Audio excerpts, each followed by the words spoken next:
1700 की खरीद है, 1966 पे कर रहा है कारोबार, अच्छे प्रॉफिट में आप लगभग 466 रुपए प्रति शेयर का प्रॉफिट है आपको। और जहां तक मेरी समझ है, हालांकि आशीष जी बेहतर बता पाएंगे, होल्ड ही रखना चाहिए एचडीएफसी बैंक।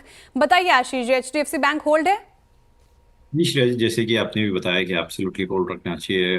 जो इसके मर्जर के बेनिफिट्स थे एचडीएफसी और एचडीएफसी लिमिटेड के, वो तो अब इस 2 क्वार्टर से देखने शुरू हुए। लास्ट क्वार्टर में भी हमने देखा कि अच्छा वो बेनिफिट्स देखने मिला था, और हमें लग रहा है जिस हिसाब से प्राइस एक्शन बना है, स्टॉक अपने ऑल टाइम हाई पे ट्रेड कर रहा है और लीड करता हुआ देखने मिला है पूरे बैंकिंग सेक्टर को। तो यहाँ पे सर्टनली होल्ड करें। सिर्फ जो स्टॉप लॉस है आप उसे ट्रेल करके ऊपर ले आए और 1900 के आसपास में स्टॉप लॉस रखिए।